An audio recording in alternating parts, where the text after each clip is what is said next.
जागतिक महिला दिनानिमित्ताने श्रीगोंदा तालुका विद्यासेवा प्राधिकरण वकील संघ आणि स्वामी समर्थ ग्रामविकास प्रतिष्ठान आयोजित जागतिक महिला दिन साजरा करण्यात आला। या कार्यक्रमाच्या अध्यक्षस्थानी दिवाणी न्यायाधीश वर्षा पारगावकर या होत्या।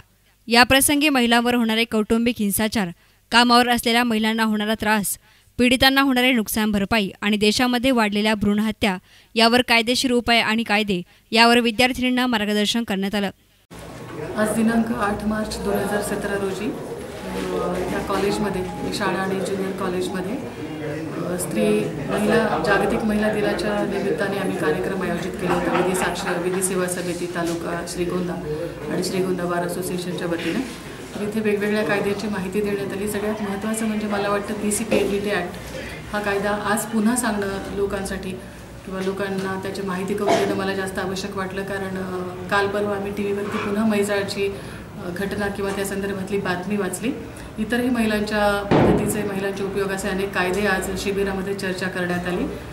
त्यासाठी शाळेनं आणि कॉलेजनं खूप चांगल्या प्रकारे व्यवस्थापन केलं होतं, आयोजन केलं होतं। त्या सर्वांचे मी आभार मानते। या प्रसंगी श्रीगोंदा कोर्टाचे दिवाणी न्यायाधीश कनिष्ठ थर श्री PK आहिर साहेब, न्यायाधीश KA कायगुडे आणि सरकारी वकील NK कुलकर्णी यांनी महिलांसाठी कायदा आणि त्याचा वापर कसा करावा याची माहिती दिली। या प्रसंगी वकील संघाचे संघटनेचे अध्यक्ष ॲडव्होकेट विश्वासराव नागवडे, उपाध्यक्ष Sangram Deshmukh, advocate ND Gawali, advocate Vijay Ghodke, advocate Imran Inamdar, advocate Deepali Borude, advocate Narendra Bose आदींसह मान्यवर हजर होते। News reporter Sujit Gaikwad, S9 media, Shrigonda.